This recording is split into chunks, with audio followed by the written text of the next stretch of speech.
ചേട്ടാ,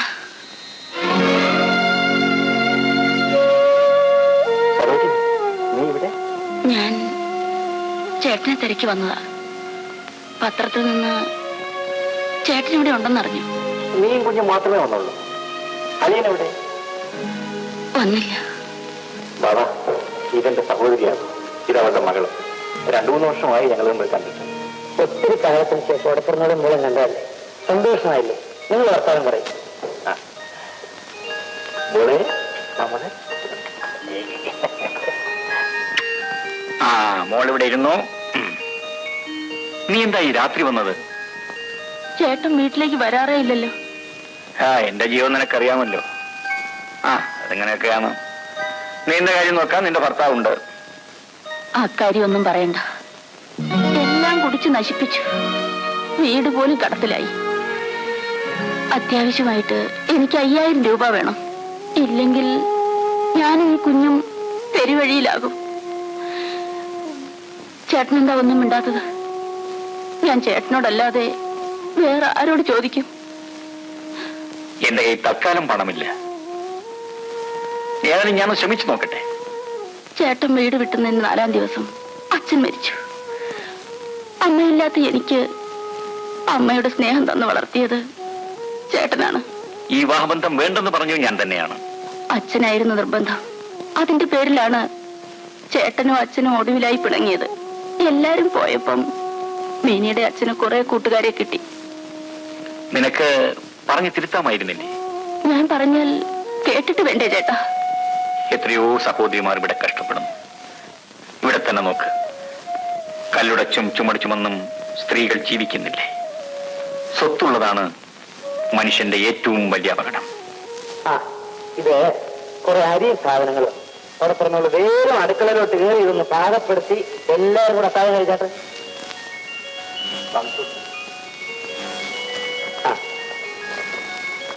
എടോ കംസ, എന്തോ കോഴി വറുത്ത് വളരെ നന്നായിരിക്കുന്നു. അങ്ങോട്ട് പറ. ഒന്നമ്മയാ വെപ്പുകാരി. എടോ സത്യം പറ, ഇവള് എന്റെ ആരാ? ആരാണെന്നോ? എന്റെ അമ്മയുടെ അനിയത്തിയുടെ ഭർത്താവിന്റെ സഹോദരിയുടെ മകളുടെ മകളാ. വളരെ അടുത്ത ബന്ധമാ സാറേ. എന്നിട്ടും താൻ എന്താ ഇതുവരെ ഇവള് ആരുടെ കൂടെയും പറഞ്ഞ് അയക്കാത്തത്? ഒത്തിണങ്ങിയ ഒരാളെ കിട്ടിയില്ല സാറേ. അത് മാത്രമല്ല, പരപുരുഷന്മാരെന്ന് വെച്ചാ പൊന്നമ്മയ്ക്ക് ചതുർത്തി കാണുന്ന പോലെ. എന്നിട്ട് ഇവളുടെ കാര്യം മുൻപ് ഇവിടെ ഇരുന്ന് എഞ്ചിനീയറിനോട് പറഞ്ഞിട്ടുണ്ടല്ലോ. അയ്യോ, അത് അങ്ങേർക്ക് വയറ്റുകടി വന്നപ്പം പൊന്നമ്മയാ രാപ്പകലിരുന്ന് ശുശ്രൂഷിച്ചത്. ഒരു മനുഷ്യപ്പറ്റ് വേണ്ടായോ? അത് വേണം.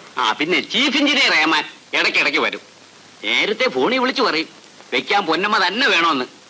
പ്രായമായ മനുഷ്യനാണേലും പൊന്നമ്മ വെച്ചു കൊടുക്കുന്നതാ അങ്ങേർക്ക് ഇഷ്ടം. ഒന്ന് ചുമ്മാ മാമ.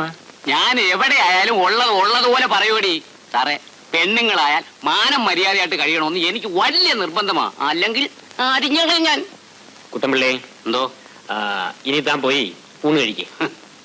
സാറേ, ഊണിന് മുമ്പേ എനിക്ക് അല്പം ഡിപ്ലിക്കോസ് അടിക്കണം. ഡിപ്ലിക്കോസോ?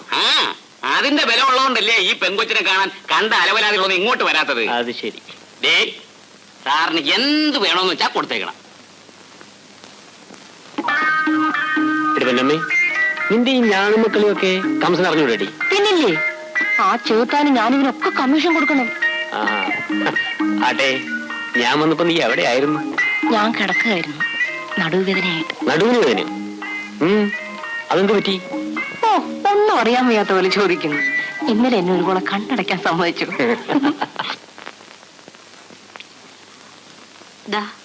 പാല്. എങ്കിലും നമ്മുടെ ബില്ല് ഇതുവരെ ഒപ്പിട്ട് കിട്ടാത്തത് എങ്ങനെ ഒപ്പിട്ട് കിട്ടും? തൊഴിലാളി യൂണിയൻകാരും മന്ത്രിക്ക് പരാതി സമർപ്പിച്ചിരിക്കുകയല്ലേ? മന്ത്രി ഒന്ന് കാണാമായിരുന്നില്ലേ? കണ്ടിട്ട് എന്ത് പ്രയോജനം? അവർക്കൊന്നും ചെയ്യാനൊക്കോ? ഉടനെ ചന്ദ്രഹാസ കളക്കില്ലേ പാർട്ടിക്കാര്? ഇലക്ഷന് 25,000 രൂപയും 3 കാറുമാണ് ഞാൻ പാർട്ടി കൊടുത്തത്. എന്നിട്ട് എന്തുണ്ടായി? എന്റെ വർക്കിൽ തകരാറുണ്ടെന്ന് നേതാക്കന്മാർ പരാതി അയച്ചിരിക്കുന്നു. ആ ഗോപാലിനെ കുഴപ്പങ്ങളൊക്കെ ഉണ്ടാക്കുന്നത്. അവനെ ഇവിടുന്ന് ഓടിച്ചേ പറ്റൂ. ഇടി പഴയ കാലമൊന്നുമല്ല, നോക്കിക്കണ്ടും വേണം എന്തെങ്കിലും ചെയ്യാൻ. എന്ന് വെച്ച് മോത്തി എവിടെയും മിണ്ടായിരിക്കാൻ പറ്റുമോ? ഇന്നലെ മോടെ എടുത്ത് കാണിച്ച് ധിക്കാരം കണ്ടപ്പോ എനിക്ക് അടിമുടി വിറച്ചുപോയി. പുത്തനായിട്ട് വന്ന നേതാവല്ലേ, അപ്പൊ ചില ബഹളമൊക്കെ കാണിക്കും. അവനെ പിണക്കുന്ന ബുദ്ധിയല്ലേടി. എഞ്ചിനീയറും ഇന്നലെ അത് തന്നെയാ പറഞ്ഞത്. ആളൊരു നല്ലവനാ, ആളുകളെ തിരിച്ചറിയാം, സഹകരിക്കാനും കൊള്ളാം. പക്ഷെ ഗോപാലിന്റെ കാര്യത്തിൽ അയാൾ വടിയോറോ പറഞ്ഞിരിക്കുക. നമ്മൾ താന്നു കൊടുക്കുന്നതാ അവൻ തലേ കയറുന്നത്. ഈ നേതാവിനെയും നമുക്ക് തവിട് എറിഞ്ഞ് പിടിക്കാൻ വേണ്ടി ഈ ഒരു കാര്യം ചെയ്യും. നാളെപ്പനെ പറഞ്ഞയച്ച് ആ ഗോപാലിനെ ഇത്ര ഒന്ന് വരാൻ പറ.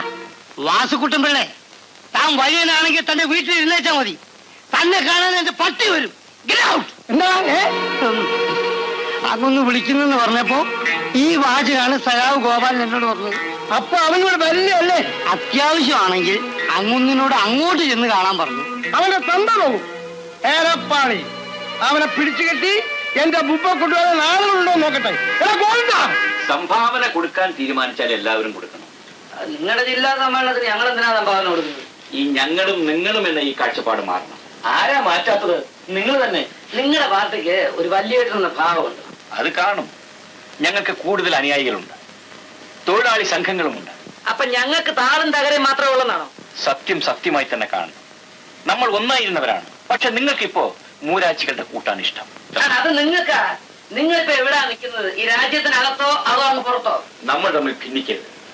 ഒരുമിച്ച് നിന്നാലേ സമരങ്ങൾ ജയിക്കാൻ പറ്റും. അരിയും തിന്ന് ആശാരിച്ചയും കടിച്ച് എന്നിട്ട് നായ്ക്ക് മുറുമുറുപ്പ് എന്ന് പറഞ്ഞതുപോലെയാ ഗോപാലിന്റെ പാർട്ടി. പിരിവ് കൊടുക്കാൻ മനസ്സിലെങ്കിൽ വേണ്ട, പക്ഷെ എന്റെ പാർട്ടി ആക്ഷേപിക്കും.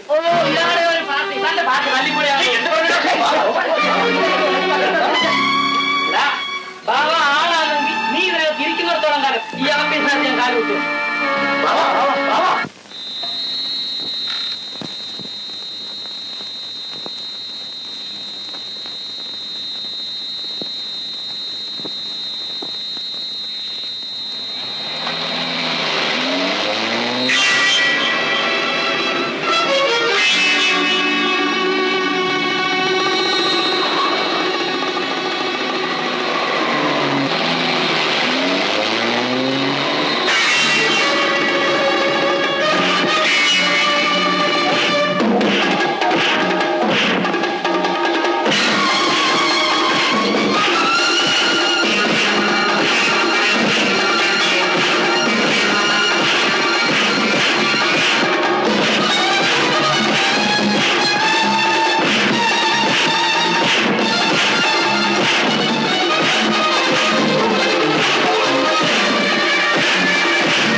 നീ 4-5 പേരോട് നിന്നെ അടിക്കുമ്പോ ഞാൻ നോക്കി നിൽക്കണോ? അടിക്കടാ.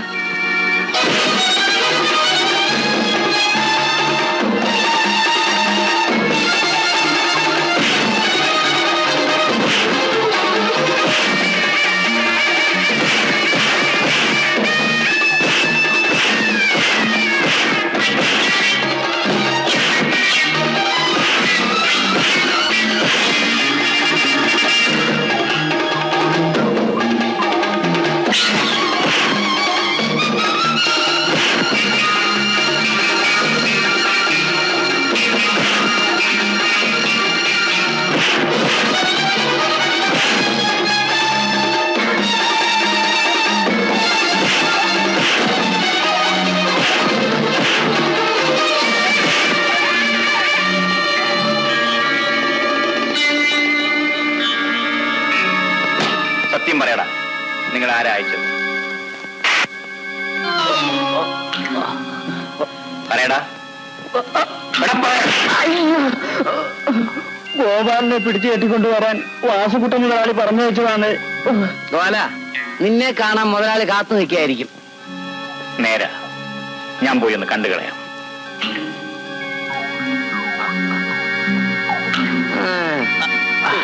എടാ മണ്ടന്മാരെ, കൊല്ലക്കുടി ഒന്ന് സൂചിപ്പിക്കാമെന്ന് വിചാരിച്ചാൽ നടക്കുവോ? ആട്ടെ മുതലാളി കാശുമില്ലും തന്നോ? ഇല്ല. വിഷമിക്കണ്ട, ഗോപാലം പോയി നിങ്ങളുടെ കാശ് മുഴുവൻ വാങ്ങിച്ചോണ്ട് വരും. അതുവരെ ഇവിടെ കിടന്നോ. ആ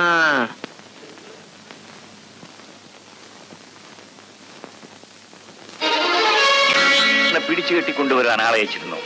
ഞാൻ അത് പറയരുത്. ചെയ്ത കാര്യം ചെയ്തു എന്ന് പറയാനുള്ള ചങ്കൂറ്റം വേണം, അല്ലെങ്കിൽ ചെയ്യരുത്. സാറ് പറഞ്ഞയച്ച ചട്ടമ്പിമാരെ പിടിച്ചു കെട്ടിയിരിക്കുകയാണ്. വേണമെങ്കിൽ ഇപ്പൊ അഴിച്ചു വിട്ടു. നീ എന്നെ ആക്ഷേപിക്കണോ? ആക്ഷേപിക്കാൻ നിങ്ങൾക്ക് ആണത്വം വേണ്ടേ? ഒരു കൺട്രാക്ട് ഇറങ്ങിയിരിക്കുന്നു. ലോകത്തുള്ള ആളൊക്കെ നിങ്ങൾ അടിമകളാണ് നിങ്ങൾ വിചാരിച്ചിരിക്കുന്നത്. ഇത് ഞങ്ങളുടെ യുഗമാണ്, തൊഴിലാളികളുടെ യുഗം. പഴയതുപോലെ ചവിട്ടാൻ കാലുപൊക്കിയാലുണ്ടല്ലോ, ആ കാല് ഞങ്ങൾ വെട്ടിക്കളയും. സാറോ, ആ കോപ്പേ എടുത്തെടുത്ത് നിങ്ങൾ വെച്ചാട്ടെ.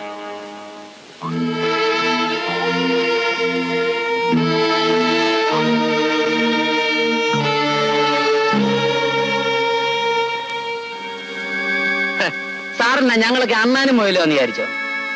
ഗോപാലിന്റെ ഒരു തുള്ളി ചോര ഇവിടെ വീണാലുണ്ടല്ലോ, കുടുംബം ഞങ്ങൾ കുളം തുണ്ടു. കൊച്ചമ്മോ, കൊച്ചമ്മേ, വീട്ടുകാരനെ കൊലച്ചൂറ് കൂട്ടണമെന്ന് നിർബന്ധമുണ്ടോ? ഇല്ലെങ്കിൽ അകത്ത് കൊണ്ടുപോയി തലയ്ക്ക് നെല്ലിക്കാത്തളം വെച്ച് ചങ്ങല കിട്ടാട്ടെ.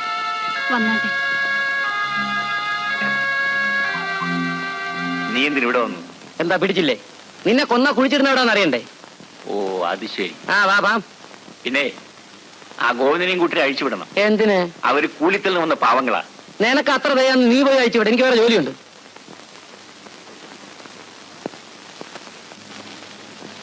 ഒന്ന് എളുപ്പമാട്ടെ രാജലക്ഷ്മി. 6 മണിക്ക് തുടങ്ങുമെന്ന് അനൗൺസ് ചെയ്തിരിക്കുന്നത്. ആർട്സ് ക്ലബ് ഇനാഗ്രേഷന് കഴിഞ്ഞ വർഷം രാധയുടെ നൃത്തം ഉണ്ടായിരുന്നു. അന്ന് ഞാനാ പാടിയത്. രാധയോട് ചോദിക്കൂ. ആരാ രാധ പാടുന്നത്? രംഗേട്ടൻ. ആ പേര് പറഞ്ഞപ്പോൾ കഥാനായികയുടെ കവിളുകൾ ചുവന്നു. നീ അടി വാങ്ങിക്കും. ഓഹോ, എങ്ങനെ പാട്ട് പാടാനാണോ ഇവള് രാധയായിട്ട് ഒരുങ്ങുന്നത്? എടി വൃന്ദാവനമേ, രാധയ്ക്ക് അങ്ങോട്ട് മാത്രമേ പ്രേമമുള്ളൂ, അതോ കൃഷ്ണൻ ഇങ്ങോട്ടും ഉണ്ടോ? കൃത്യമായിട്ട് അറിയാൻ വയ്യ. പാട്ടുകാരനും കവിയും ആയതുകൊണ്ട് നടപ്പ് പ്രേമം 4-5 കാണും. മത്സരിച്ചാൽ രാധയ്ക്ക് ലിസ്റ്റിൽ ഫസ്റ്റ് റാങ്ക് കിട്ടുമോ? അവളുടെ ശ്രമം പോലെ ഇരിക്കും. ഒന്ന് മതിയാക്കിനിട്ട് കിളിയല്ലേ. സുനിന്തേ, പയ്യന് വേണമെങ്കിൽ അങ്ങോട്ട് തട്ടിയിട്ട് തരാം.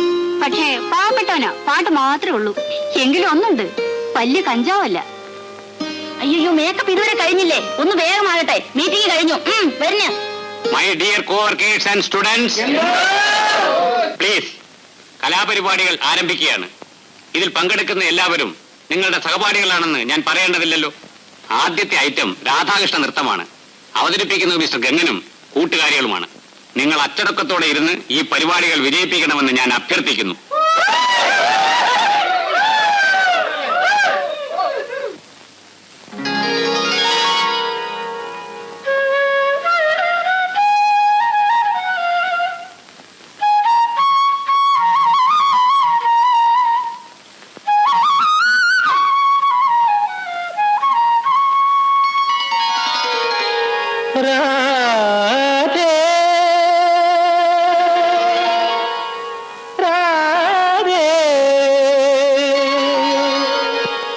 കൺമണി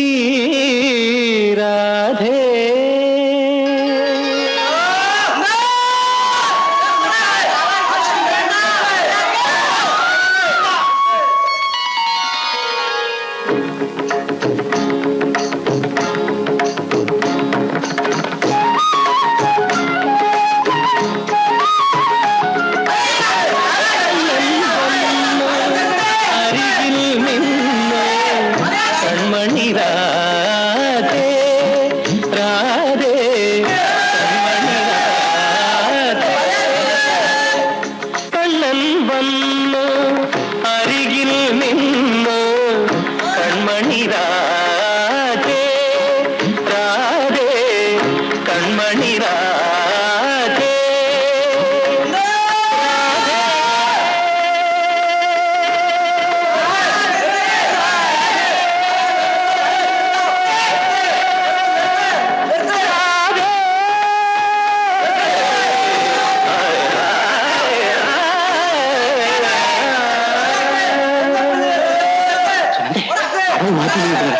എന്ത് ചെയ്യാനാ? Radhakrishna rock control.